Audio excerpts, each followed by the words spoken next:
Hello! Good morning sa inyong lahat. So, ngayon, did you have a good sleep?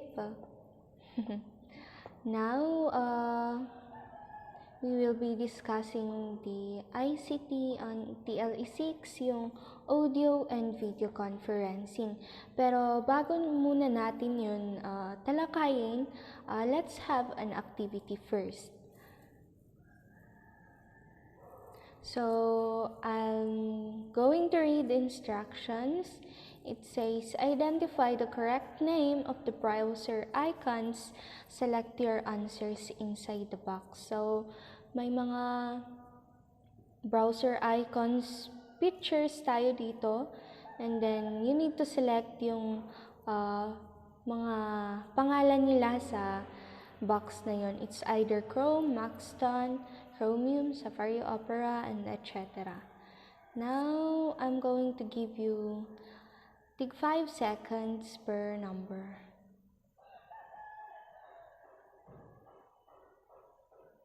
Now, I'm going to wait. Sige, kahit in-notes na lang muna ninyo yung mga sagot ninyo. We're going to answer it later. Okay, pagtapos na, may isa pa tayo dito. Are you familiar with the Hangman game? Yeah, alam ko na na-encounter na ninyo yung game na Hangman. So, it says here, place a correct letter to the blank. Once it's wrong, it throws the head first. When it completes the whole body, you lost. But if you guess the correct letter, it gives you a point. So, yun yung mechanics ng game, and alam kong nalaro na naman natin to noon pa eh. And yung groupings pala ninyo na 4 groups, we have divided.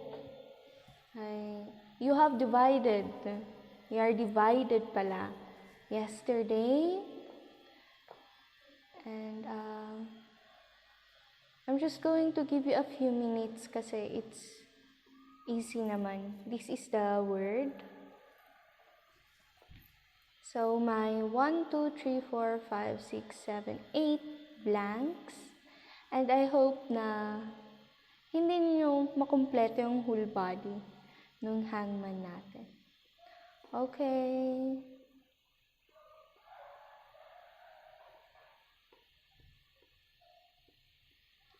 Sige.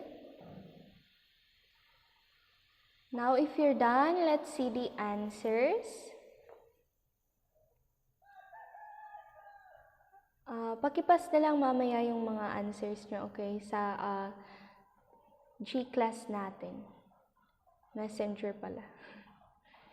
So, here's it. The answer here is number 1, Chromium. Number 2 is UC. Number 3 is Maxton. Number 4, Opera. And number 5 is Safari. About the hangman, so the missing letters are U, I, V, E, N, E, E again, and I, and letter N. So, it reads audio and video conferencing. Now, what is audio and video conferencing? May alam ba kayo about dito?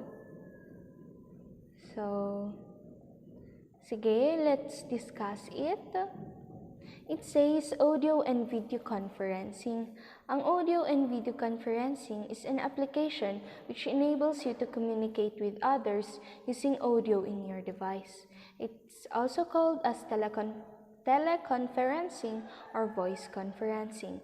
It uses conferencing tools and to connect to participants. So, ang audio conferencing daw is isang application para makipag-communicate tayo sa ibang tao.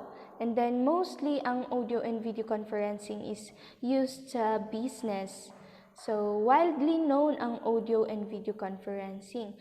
Pero ang audio audio conferencing kasi, it uses yung mga handheld phones, maliit lang yung mga screens niya, ganun. Kasi hindi naman niya magagamit, right? Mostly, ang audio is para pangtawag ka lang, parang ganun, di ba? And we have an example here. It is called podcast. It enables the user to hear the voices of a group of people in the audio conference. At present, it has video conferencing. It's often used by teachers, administrators to communicate lessons, assignments, and other information with parents and students, and also used for lectures, vocabulary, or foreign language lessons, music performances, interviews, and debate. So, ang podcast daw enables people to hear. So, talagang pang tawag lang siya. Pero, because of the new technology na nare-release ngayon, ngayon na pwede na siya sa video conferencing. At mostly din siyang ginagamit ng inyong mga teachers, right? Parang ako, pag gusto ko kayong i-update, gusto kong i-update yung mga parents nyo, or we have a PTA meeting, mas lalo na ngayong pandemic, I audio conference them, mas lalo na pag sabi nilang busy sila, wala silang time, ganun. And it can be used for lectures and vocabulary, foreign language lessons too. At ngayon, let's discuss kung ano din ang video conferencing. Ano nga ba ang video conferencing? Ang video conferencing is the use of video and audio devices to connect two or more people in different locations simultaneously and in real time using the internet. It's also known as video teleconferencing. So, ang video conference, mostly gumagamit siya ng wide screens. Kagaya ng laptop, computers, mga ganun, iPad. And mostly pala, para sabihin ko sa inyo, though audio and conferencing is used in communications, and their differences are the screens, ang audio and video conferencing is gumagamit sila ng internet. And may example sa dito na Zoom, Google Meet, and Skype. Kasi ngayon, syempre, hindi naman na pwedeng tawag-tawag na lang, right? Ang gusto kasi natin ngayon is nakikita natin yung tao, ganun. So, we need to discuss kung ano nga ba itong applications para sa audio and video conferencing. Let's start with the Google Meet. Sorry, dark kasi yung I really love black, and I'm sorry kasi hindi ko pala na light. So, ang Google Meet, may makikita tayong mga icons dito. So, yung first arrow is may plus sign kasi siya. It says new meeting. Pag gusto mo ng new meeting, pag pinress mo yan, it automatically opens the Google Meet. Bibigyan ka pa ng code. Nagke-create siya ng code. So, hindi ka na, kung gusto mo ng automatic, you need to press new meeting, and then, pag naka-create na siya ng code, yun na lang yung isend mo sa mga companions mo, sa mga kasamahan mo. Ngayon, yung meeting code na yun ang ipipress ng mga sinendan mo ng code. Gets ba? Ikaw yung nagpagawa ng code sa Google Meet. Okay? And then yung Google Meet, may ipapakita siyang code. Yung code na yun, maaari mo nang isend through Messenger, Google, emails, ganun din. So, yun ang ipipress pag may sinend akong code sa inyo. Nagets ba? No, very good. And then yung audio mic, audio camera mic, pag gusto mong naririnig ka ng lahat dito sa Google Meet, hayaan mo lang yan. Pero pag gusto mo lang silent ka lang sa Google Meet, you press that one. It automatically offs. Na-gets? Very good. And then yung isa namang icon doon, alam kong very familiar tayo sa isang icon na yun, sa image niya. Yan yung video camera. Pag pinress mo yan, hindi makikita yung mukha mo sa Google Meet. Pero pag hindi mo pinress yan, pwede naming makita yung pagmumukha mo. Pwede naming makita kung anong mga ginagawa mo sa oras na nag-Google Meet tayo. Na-gets ninyo? Very good. But I'd want you to explore Google Meet pa kasi ako naman, hindi naman ako masyadong knowledgeable sa mga applications. And sa time ninyo ngayon, gustong-gusto niyo nag-surf, nag-explore, mga ganun. So, let's explore Google Meet more. And next, ito na yung mismong loob ng Google Meet. So, may makikita tayong parang symbol yan and it shows the number kung ilan kayo sa Google Meet na yun. So, yung ginagawa ng mga teachers namin noon, pag gumagamit sila ng Google Meet, they can automatically see kung ilan kami. Kung may absent ba, ganun. And then, yun na naman, may icon ulit tayo. Alam naman natin yun yung audio. And yes, yung parang color red na yun. Yan yung mic mo. If you would want to answer in the Google Meet, just press that. Kasi yung isa, mag-automatic na, yun yung nare-receive mo na sound. Yung nare-receive mong sound nung nagsasalita. Ganun. And then, may speaker tayo sa taas nun. At may comment section din tayo dyan. Pwede nating dyan tayo mag-type kung may questions tayo, ganun. Or suggestions, or greetings, good morning ma'am, good morning classmates, mga ganun. And then, let's see. Google Meet automatically creates link for a meeting when pressing new meeting. And for other cases, teachers create the link and sends it to students. Yun ang Google Meet. Very easy and very affordable naman ang Google Meet. Kayang-kaya. And next is Zoom. So, ang Zoom, may 4 pala siyang pag binrowse mo siya, may 4 siyang parang features, ganun. Pero pinili ko itong very first kasi mas easy siya. So, may sign up and sign in tayo dito. And pag nagsasign in ka, kailangan nila ng pangalan mo, ganun. And may join meeting din siya. So, pag may sinend akong code sa inyo, yung join meeting na lang yung pindutin niyo because it's much easier. Pag sign in and sign up kasi, may mga sasagot-sagutan ka pa. Now, ito yung loob ng join meeting. So, sa very first, ang sabi doon, may meeting ID. So, yan yung parang code.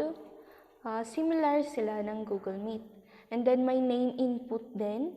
Pwede mong palitan yung pangalan mo. But, we suggest na gamitin na lang ninyo yung mga pangalan ninyo because it's special, right? And may, sabi dito, may don't connect to audio dito. So, maaring gusto mong hindi marinig yung mga sinasabi nung nagsasalita, just press that one.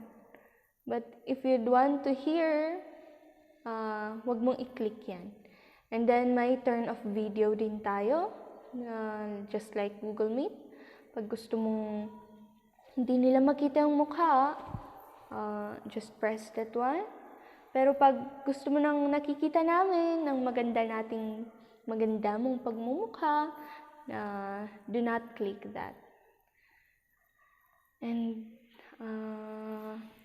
so yun yung mga applications, dalawa lang yung diniscuss natin na applications because I think it's the easiest apps na maaari ninyong gamitin. Yung Google Meet at Zoom. And paalala lang, sa Google Meet, it automatically creates a link. Okay? And the special features of Google Meet and Zoom, it conferences calls with multiple peoples. It sends and presents files instantly, and it has instant comment and chat section, and it's really very easy to use. So, yan, ang audio and video conferencing na Google Meet and Zoom, ginagamit siya sa audio and video conferencing. It's for communication, mainly talaga for communication. And then, what do you think are the similarities of audio and video conferencing? So, yes, it's used for communication, sa mga meeting, lectures, presentations, ganun. Because it's much easier na naa-access na ng lahat yung pag gumagamit tayo ng audio and video conferencing apps. And also, it uses internet. So, pag hindi maganda yung internet connection natin, di ba nakikita natin, naglalag siya. And it becomes funny to students too, right? And then, so we must have a very good connection, very good signal, ganun. And it's also very affordable and it really works well. So, that is the similarities. And then, the differences of audio and video conferencing. In audio conferencing, it's a meeting among 3 or more persons in a different location that typically uses handheld, wired telephones, speakerphones, or mobile phones. And video conferencing, a meeting among participants in different locations that typically uses networks to transmit audio, text, and video data and uses widescreen. So, mostly talaga, yung pinaka-main na difference nila is yung screen. And now, we have to learn the do's and don'ts on using audio and video conferencing. Dapat natin itong malaman kasi mamaya baka may kiniklik tayo dyan na hindi naman pala natin kilala. So, these are the don'ts. It says never reply to any instant messages, phone call, video call, or screen sharing requests from someone you don't know. We have to highlight yung someone you don't know. So, wag tayong basta-basta magre-reply. Kasi baka scam pala yan, right? Mostly ngayon, madami nang nabibiktima. Kasi sabi nila it's naaawa sila. Or a relative ganun, but honestly, hindi naman pala. And yun. Next, never accept a file from someone you don't know, including email attachments. Yes, we should not accept any files na hindi naman natin alam kung saan nanggaling. Madami kasing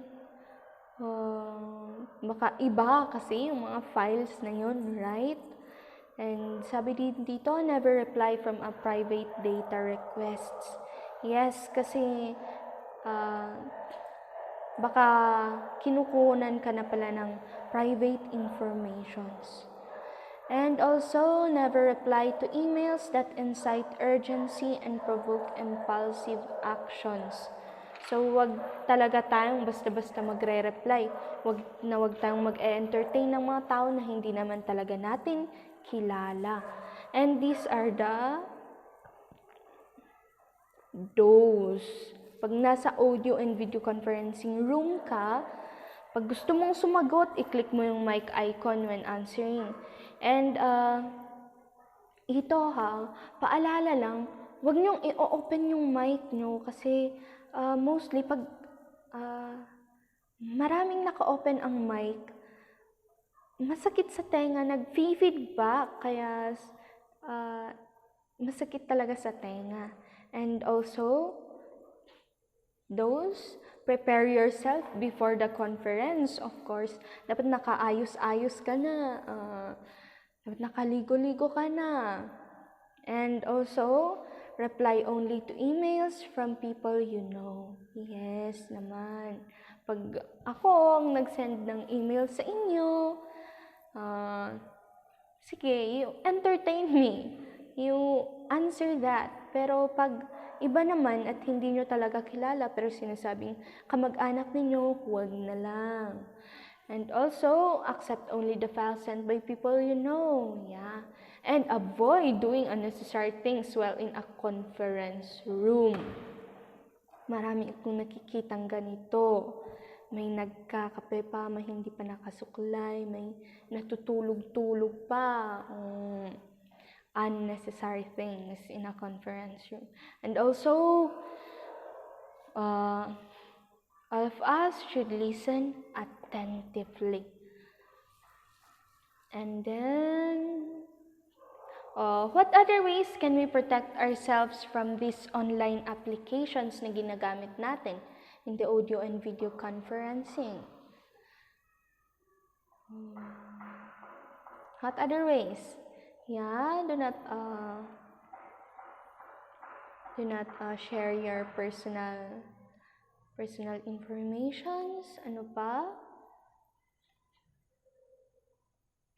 What other ways? Let's always think before we click, right? Para maiwasan nating maging biktima ng mga online applications na at nai-scam ka na pala, right? And now, okay, let's have an activity here. Pakisulat isulat ninyo sa notes ninyo kasi isasend nyo to mamaya sa akin. It says, highlight the correct answer to the following. So, may 3 dito and you highlight.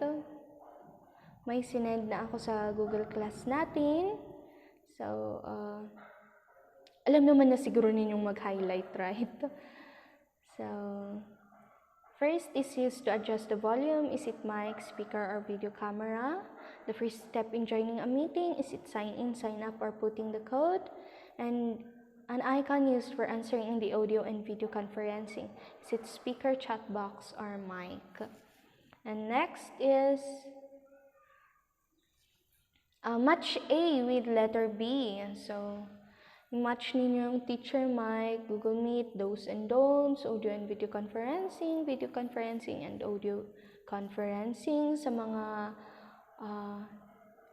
description or definition dito sa right side. And then, wait lang.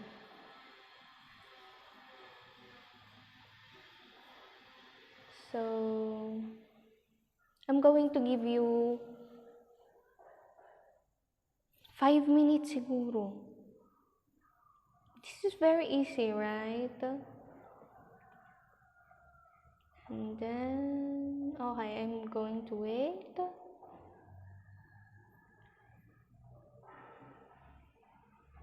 So, pagtapos na, focus again here on the screens. It says, amidst this pandemic, what other ways can we use audio and video conferencing? What other ways can you use audio and video conferencing? So, ngayong pandemic na to, we can use the Google Meet and Zoom for greeting something you know. Someone pala. Someone you know. Sa birthday na, ganun. Or greeting your lola. Or saying congratulations to yung mga kasama ninyo sa bahay na OFWs. Ganun. And also, what other ways we can use audio and video conferencing? It is to communicate with our friends, families. Ngayon, papalapit na ang Christmas.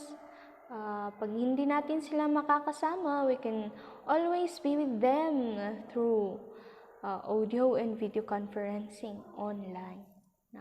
We can celebrate nga lang online.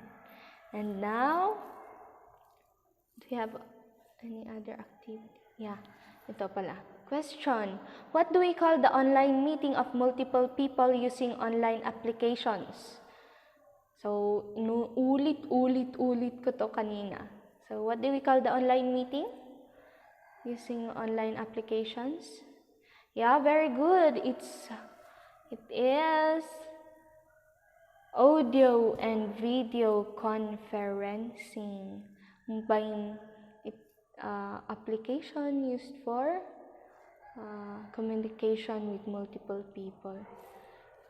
And now, here we have an activity. So, ito yung evaluation nyo. Dapat masagot ninyo ito ng tama. Kasi alam ko naman na nakinig kayo kanina and you saw the icons.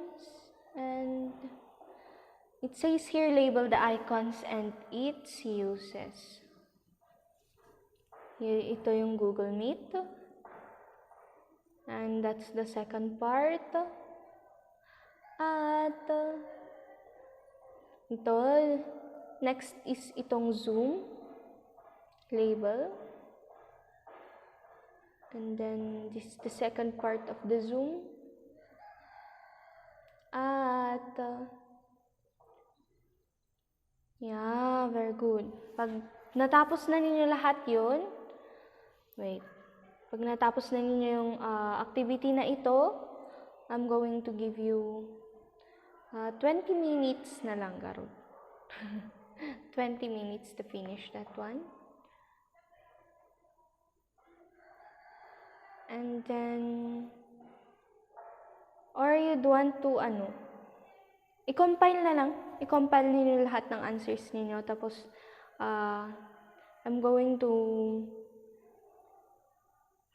you're going to pass it later.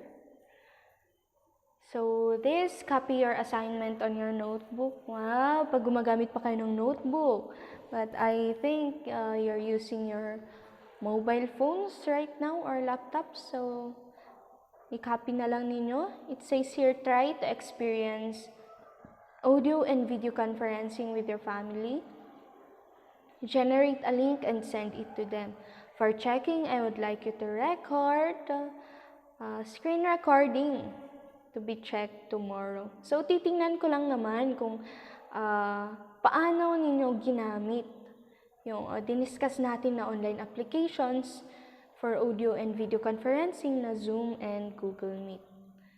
And after 30 minutes from now, as we end our lesson, you send your answers sa messenger natin.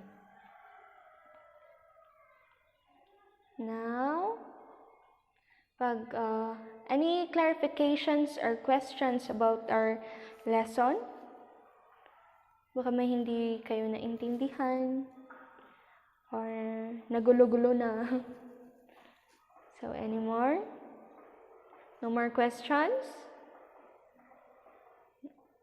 Sige, hindi ko naman kayo pipilitin. Okay, now, sige, if you have clarifications, you can contact me via email or messenger. And yeah, I'm going to answer your questions. And yun lang. Have a good day, students, and goodbye. Bye-bye. Ingat kayo. Stay well, eat well, stay healthy. Bye-bye.